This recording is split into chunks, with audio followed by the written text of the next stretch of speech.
साहब, आपका एनालिसिस बता रहा था कि चाइना और अमेरिका के दरमियान बैलेंस रखना पाकिस्तान के लिए चैलेंज है, लेकिन जो ट्रैक रिकॉर्ड है उसमें पाकिस्तान बड़ा कामयाब रहा है कि वो उसने चाइना से भी फ़ायदे लिए हैं, अमेरिका को भी राम करता आया है, तो कामयाबी से बैलेंस रखा। और अब क्या मामलात हो सकते हैं वो भी आपने बताया, लेकिन जब आपने इंडिया का तस्करा किया और आपने कहा इंडिया के लिए तो ये दोहरी मुश्किल है, उस दोहरी मुश्किल का इलाज लगता है कि भारतीय सरकार कुछ कुछ समझ रही है। स्पेशली जब चीन की जानिब से एक बड़े डैम का ऐलान किया गया, उसकी तामीर का ऐलान किया गया, तो हमने देखा कि भारत ने 2020 के बाद जो जहां जहां पाबंदियां लगाई थी, जहां जहां सख्तियां की थी चीन के साथ, वीज़े खोल दिए हैं। इसके अलावा जो सरमायाकारी पर सख्तियां की गई थी वो नरम करने का इंदिया दिया है। झुकाव नज़र आ रहा है, मेल्टडाउन नज़र आ रहा है जो इंडिया की पॉलिसी है रिलेटेड टू चाइना।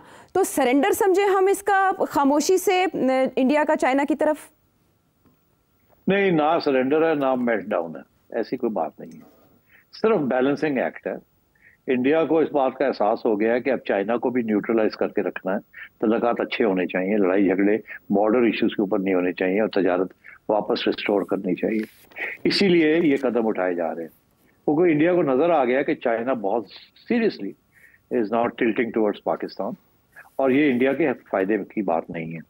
और जब से चाइना ने ऊपर डैम बनाने की फैसला किया तिब्बत में, तो इंडिया को और भी परेशानी होगी। और चाइना ने, उनके जो स्पोक्समैन है इनडायरेक्ट प्रोफेसर साहब है एक, वो बोलते हैं, उन्होंने बड़े वाजे कर दिया है कि अगर इंडिया समझता है कि वो पाकिस्तान के खिलाफ इंडस के ऊपर या झेलम दरिया पे या उस और चनाब के ऊपर ये गड़बड़ कर सकता है, तो ब्रह्मपुत्रा जो ऊपर से आता है तिब्बत से, उसके ऊपर भी चाइना भी उसके ऊपर डैम बना रहा है। तो मतलब है कि ये अगर वो बना लेगा तो उसका वही सिचुएशन होगी जो इस वक्त इंडिया की है। तो अगर इंडिया वहां गड़बड़ करने की कोशिश करेगा, पानी रोकने की कोशिश करेगा, तो फिर चाइना भी तंग कर सकता है। तो आई थिंक ये टिट फॉर टैट तो होना शुरू हो गया है, और इंडिया को भी हो गई इस बात की एहसास कि oh dear, we better build our relationship with China. मगर इतना आसान नहीं होगा ये वीजे खोल देना बिजनेसमैन के लिए, या ये बॉर्डर इश्यूज के ऊपर थोड़ी बहुत आगे पेशकदमी करना। प्रॉब्लम सबसे ज्यादा ये है इंडिया का कि India is in the American camp, like Pakistan is in the Chinese camp जी। और पाकिस्तान ने अमेरिका के साथ, इंडिया ने बैलेंस करना है चाइना के साथ। China is firmly in the Pakistan camp, तो इसलिए मुश्किल हो जाएगा ना चाइना के साथ बैलेंस करना। Whereas America is not firmly in India camp, right. इसीलिए तो तकलीफ हो रही है इंडिया में। तो पाकिस्तान के लिए बैलेंसिंग आसान है vis-a-vis America compare to India balancing with China vis-a-vis Pakistan. तो इसलिए I think Narendra Modi is in trouble, और इंडिया के अंदर भी बड़ी तनकीद होनी शुरू हो गई है नरेंद्र मोदी की। और आपने देखा वहां और भी अब इलेक्शन से पहले बिहार में और भी इश्यूज खड़े होने शुरू हो गए हैं। आरएसएस वाले जो है वो खड़े हो गए हैं। कोई कह रहा है 75 साल की उम्र पे आप रिजाइन करें या छोड़ दें। अब ऊपर से अब उनके वाइस प्रेसिडेंट जो है उसके साथ लड़ाई झगड़े शुरू हो गए हैं नरेंद्र मोदी साहब के, और क्योंकि उन्होंने ऑपोजिशन के लीडर को इजाजत दे दी to criticise Indian foreign policy, तो उसके ऊपर भी लड़ाई झगड़े हो गए हैं और वो रिजाइन करके चले गए हैं। और तो इस किस्म की चीज वहां आहिस्ता आहिस्ता उनका जो घर बनाया हुआ है ना उन्होंने अथॉरिटेरियन, हाँ गरुंडा, वो क्रैक करना शुरू हो गया। उसके अंदर आरएसएस के साथ क्रैक शुरू हो गए हैं, प्रेसिडेंसी में क्रैक शुरू हो गए हैं, फौज के साथ क्रैक शुरू हो गए हैं। फौज का मौकफ जो है वो नरेंद्र मोदी मानता नहीं है। उसने कोशिश की है कि सारी की सारा ब्लेम जो है वो जो फेलियर हुआ है संदूर का वो फौज के ऊपर डाले। फौज कहती है हमें तो जो आपने कहा था हमने वो किया, तो हमारी इसमें क्या गलती है, हम तो ये कह रहे थे, आपने ना हमें हथियार दिए, ना जहाज दिए, ना ये किया ना वो किया। तो बेसिकली अंदर डिविजन्स बहुत सी बढ़नी शुरू हो गई है। सो आई थिंक ये जो फैसला किया है जल्दी कि चाइना के साथ कुछ बात बना ले, ये इसीलिए किया है कि डोनाल्ड ट्रंप को सिग्नल देने के लिए कि भाई ऐसी भी क्या बात है, we don't take us for granted. Okay, और अगले साल ब्रिक्स भी होस्ट करना है, उसके लिए भी चाइना की रजामंदी चाहिए होगी, चाइना की, राइट। प्रिया, और अब एक बहुत अहम मामला, एक बहुत बड़ी खबर, जैसे ही फ्रेंच प्रेसिडेंट इमैनुअल मैक्रों की जानिब से ट्विटर अकाउंट पर ये अनाउंस किया गया कि वो सितंबर में फ़लस्तीनियन स्टेट को रिकग्नाइज़ करने जा रहे हैं। तो इससे का कुछ ममालिक ने तो खैर मकदम किया, लेकिन इसराइल और अमेरिका ने इससे बिल्कुल मुस्तरद कर दिया। सिर साहब, ये कितना अहम इकदाम है फ्रांस का? देखिए, इस वक्त सिचुएशन ये है कि 193 मुल्कों में से 147 ने ऑलरेडी पैलेस्टाइन को रिकग्नाइज किया हुआ है। जी। अब G7 जो सबसे इंपॉर्टेंट कंट्रीज हैं उनमें से किसी ने नहीं किया था। अब G7 में कौन है? G7 में अमेरिका, कनाडा, यूके, इटली, 4 ये हो गए, जर्मनी, फ्रांस और जापान। जी। ठीक, ये 7, दिस इज G7। अब ये इनमें से किसी ने नहीं किया था। अब उसमें से फ्रांस रैंक्स तोड़ गया। मैं ये समझता हूं कि ये पहली क्रैक आ गया G7 में, और ये क्रैक बढ़ेगा, बिकॉज इटली अलग नहीं रह सकता। स्पेन ने कर लिया है, आयरलैंड ने कर लिया है या करना चाह रहे हैं एंड सो ऑन। तो इसलिए आई थिंक ये सिर्फ मैटर ऑफ टाइम है कि G7 भी टूट जाएगा और आखिर में रह जाएंगे सिर्फ यूके रह जाएगा और शायद जर्मनी रह जाए, बाकी सारे छोड़ जाएंगे इनका साथ।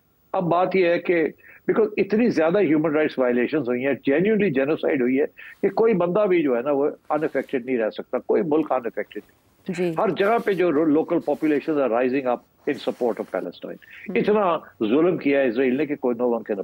तो ये सूनर और लेटर ये जो है ये मामला रिकग्निशन की तरफ जाएगा और आखिर में रह जाएंगे 2-3, एक अमेरिका रह जाएगा तो एक आध, और यूके जब तक अमेरिका ओके नहीं करेगा यूके नहीं करेगा। यूके बिल्कुल पिट्ठू है यूएसए का, और हालांकि वहां लेबर गवर्नमेंट है, शॉकिंग। और मगर लेबर गवर्नमेंट जो है इस मामले के ऊपर बिल्कुल एक रिएक्शनरी पोजीशन लिए हुए। तो I think what you have to wait and see, but I think the cracks are there. But the important thing is कि ये क्रैक्स जो हैं they are reflective of the cracks in NATO. तो G7 और नेटो के अंदर, दोनों के अंदर क्रैक्स आ गए, और नेटो सारा नाराज है जब डोनाल्ड ट्रंप के साथ, जो नेटो कंट्रीज हैं, कि उसने पैसे देने बंद कर दिए, या वो कहता है मैं ज्यादा से ज्यादा नहीं दूंगा, जितने आप देंगे उतने ही मैं दूंगा और आप लोग करें। अब जर्मनी जैसा मुल्क तो पैसे इकट्ठे कर लेगा, यूके भी भाग दौड़ करके कर लेगा इधर उधर से, मगर बाकी कहां से लाएंगे? They are all bankrupt most of them. अब तो वो उनके पास तो पैसे नहीं है कि इतने पैसे वो डिफेंस में डालें। तो मेरा ख्याल है ये, जैसे मैंने कहा कि मुझे नेटो की सर्वाइवल भी नजर नहीं आती मीडियम टर्म में, वो भी स्प्लिट होना शुरू हो जाएगा, G7 भी स्प्लिट होना शुरू हो जाएगा, और at the end of the day America, Israel, UK रह जाएंगे, और किसी ना किसी स्टेज पे यूके के ऊपर भी प्रेशर आ सकता है। अब बिकॉज वहां की आवाम भी, मेजॉरिटी ऑफ देम, अगर आज सर्वे करें तो पता लगेगा कि वो भी कहते हैं कि रिकग्नाइज करो। तो I think the ground is slipping from under their feet, और ये लास्ट, जैसे कहते हैं ना, लास्ट थ्रोज ऑफ रेजिस्टेंस है अमेरिका। और किसी न किसी स्टेज पे डोनाल्ड ट्रंप इजराइल के साथ फ्रस्ट्रेट हो जाएगा, बिकॉज डोनाल्ड ट्रंप ने सारे अपने अंडे जो है ना वो इजराइल की बास्केट के अंदर रखे हुए, मगर वो काम चल नहीं रहा है, बात बन नहीं रही है। हर रोज कभी गाली देता है, कभी पीछे हटता है, कभी फिर नाराज होता है, फिर पीछे हटता है। तो कुछ ये सारा दिन चलता रहता है डोनाल्ड ट्रंप का। और ये जो उसने फ्रांस के खिलाफ बात की है कि फ्रांस की क्या अहमियत है और कौन है फ्रांस, ठीक है कर लिया, क्या फर्क पड़ता है, ही इज रॉन्ग। ये इस किस्म की बुली टैक्टिक्स नहीं पसंद करते लोग। Europeans are very proud of their this thing. वो और बात है कि जर्मन्स एंड ब्रिटिशर्स जो हैं वो बहुत दबे हुए हैं because of the American role there during the World War and Second World War and subsequently in the rebuilding of Germany especially. मगर बाकी मुल्क जो है they won't be able to afford it for longer, और वो Aahista Aahista slip away कर जाएंगे। So I think Donald Trump को किसी न किसी स्टेज पे रियलाइजेशन होगी कि he has to take a hard line with Israel, और वो कब होगी I can't say, but I think ये जो एब्राहम अकॉर्ड्स है ना, this is going to be very critical, कि लेन देन की जब बात होगी तो this will be very critical. और मेरा अपना ये ख्याल है कि इस लेन देन के अंदर कोई ना कोई सोल्यूशन 1-2 साल में निकल आएगी। अच्छा सेठ साहब, जैसे आपने कहा कि पब्लिक ओपिनियन या सर्वे आया फ्रांस में सामने, और उसके बाद ये एकदम सामने आया कि अभी हम मेयर लंदन सादिक खान, उनका भी स्टेटमेंट देख रहे हैं कि फौरी तौर पर तस्लीम किया जाना चाहिए फ़लस्तीनी रियासत को। इन हुकूमतों पर जो पब्लिक दबाव है वो असरअंदाज होकर इनको अपना मौक़िफ़ बदलने पर मजबूर कर सकता है, या इनका अमेरिका के साथ खड़े रहना इनकी मजबूरी है सर्वाइवल के लिए? देखिए, अभी तो इलेक्शन हुई है ना यूके में, अगर तो ये प्रेशर पहले आ जाता और ये इलेक्शन इशू बन जाता तो फिर मसला हल हो सकता था, मगर ये इलेक्शन इशू बना नहीं अनफॉर्चुनेटली। अब ये लेबर गवर्नमेंट जो है, ये मेजॉरिटी तो इसकी ज्यादा नहीं है, मगर किसी न किसी स्टेज पे क्राइसिस हो सकती है, बैक बेंचर रिवोल्ट हो सकता है और प्रेशर बन सकता है।